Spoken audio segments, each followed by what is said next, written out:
May Shamsuddin and my colleagues Ghadir Ahmed and Tamer Nasrat will show you how a spirit of independence in Catalonia fueled a media system that is completely autonomous from that in Spain. And here is our outline.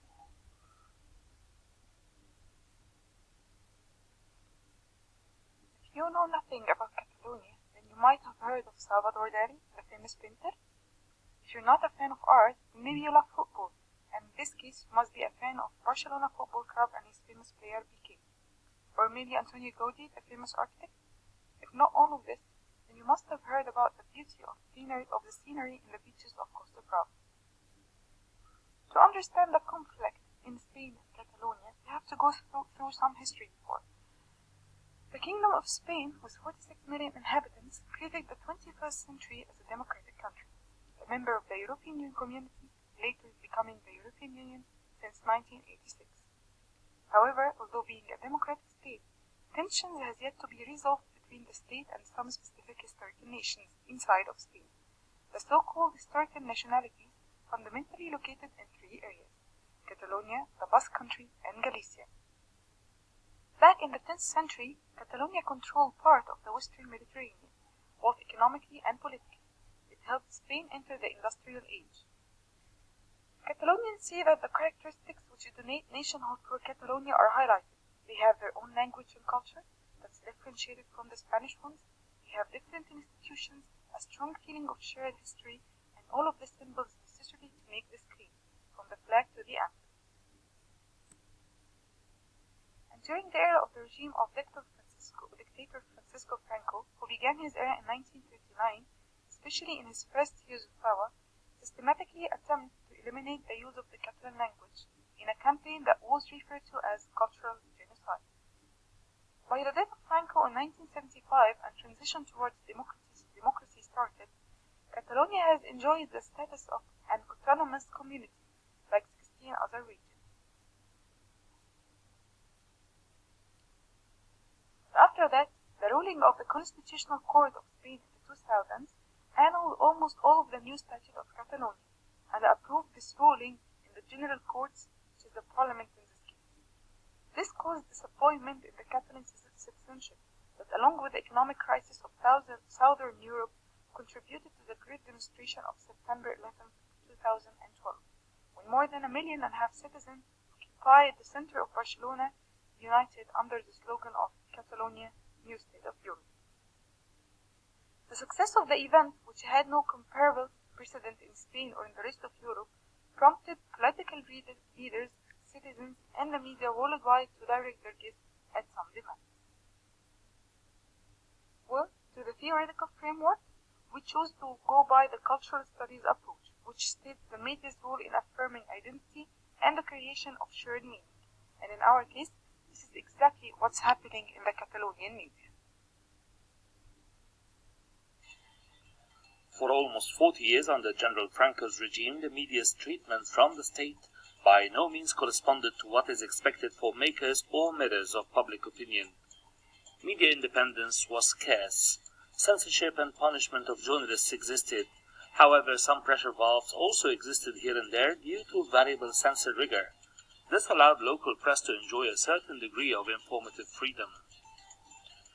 There were calls for reforming laws ringing out across Spain, and at the last few years of Franco's dictatorship there was a flush of critical reports and opinion articles which garnered response from recipients. Still, like any societies under long periods of tyranny, there was an air of mistrust and what we may interpret as fear among citizens of being trapped by what they may say regarding the political scene. It seemed Spain was not ready for democracy. Where did I hear this lately? I wonder. However, in a nutshell, when Franco was alive, there was a decline in the newspaper's credibility and an overcautious attitude, as well as anticipatory obedience by editors in their effort to avoid sanctions or closings.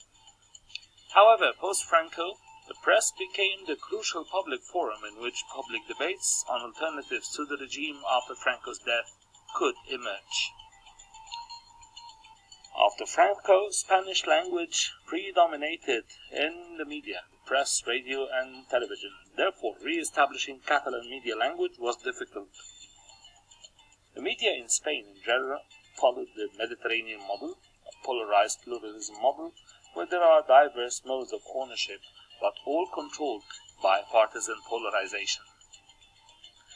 Print media was not subject to regulation for pluralism protection purposes, unlike television and radio. There was strict regulation imposed by the Spanish Private Television Act to ensure pluralism, and these regulations, however, eroded gradually as Spain moved from a socialist to an open market system. Now to the media landscape in Catalonia. The public Catalan radio and the TV3, the first public television channel, they were inaugurated in 1983 and 1984 respectively. The creation of public television in particular meant language recuperation. It also meant cultural production, and of course building consciousness of a stateless nation.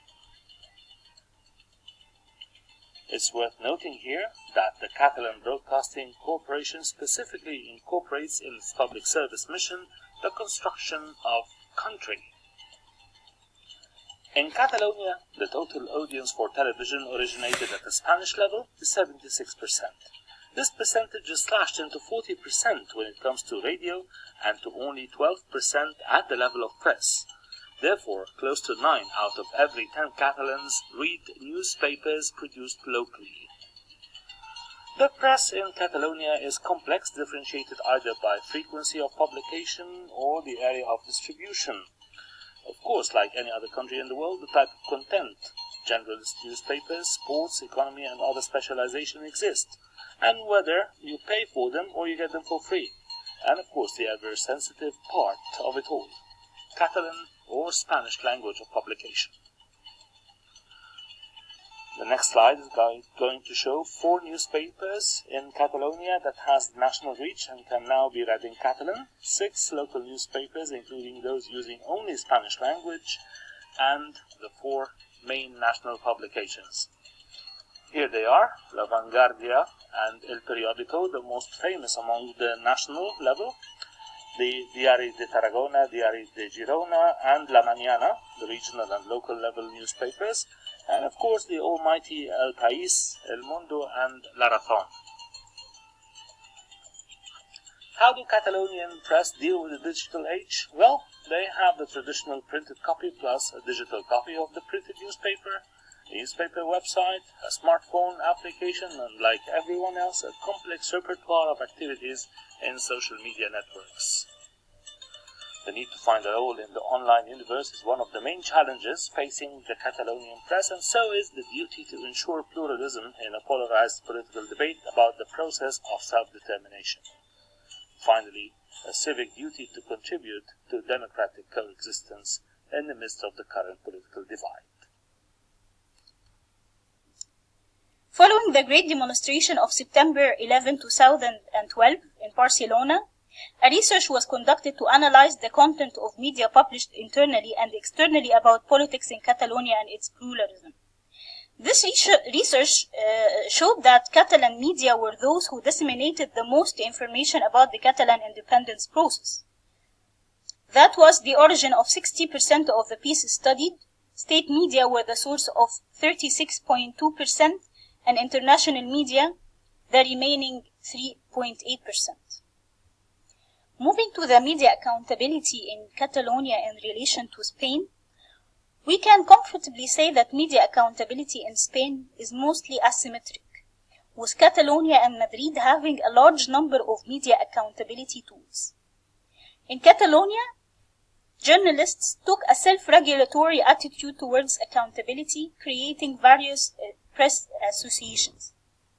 These associations included Association of Catalan Journalists, Unions of Journalists of Catalonia, Information Council of Catalonia, Catalan Audiovisual Council.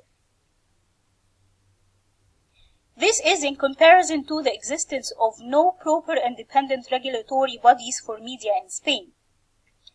The formation of media associations in Catalonia was impacted by a strong tradition among Catalan journalists for independence. While Spain generally belongs to the Mediterranean model, where less independent regulatory bodies exist, Catalonia is similar to the Western culture. In Catalonia, there is an audiovisual regulatory council, while there is no equivalent Spanish body. There is also, in Catalonia, there is also a journalists' union and a press council, while the latter is still lacking a fully operative Spanish equivalent.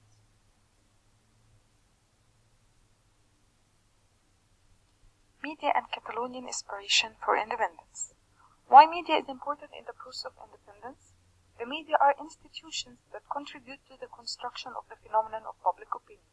The media have an undeniable role in the articulation of the public sphere, especially in the flow of information and the formation of opinion. The media play a very important role in shaping public opinion and the basic socialization of society.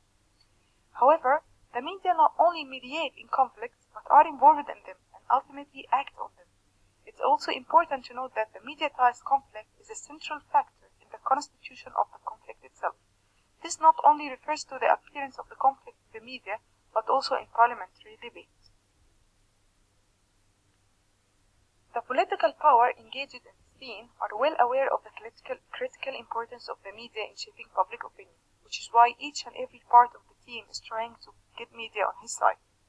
They know that without the media, they could not lead what Lippmann described as the bewildered herd. There has been numerous attacks on freedom of expression in Catalonia recently, like website blocks, which we are going to investigate furthermore in our final paper, and intimidations of journalists during the independence referendum. Also in 2015, the conservative government in Spain introduced the gag law, which had a restrictive impact on the freedom of expression and information and began affecting the work of journalists in 2016. At least 6 journalists have been fined for allegedly obstructing the police for photographing them. This is according to Reporters Without Borders in its report in 2017. And this is a map by a Catalonian Media Watch that shows the number of press violations in 2017, and we can see mostly that these violations took place in the areas around Catalonia.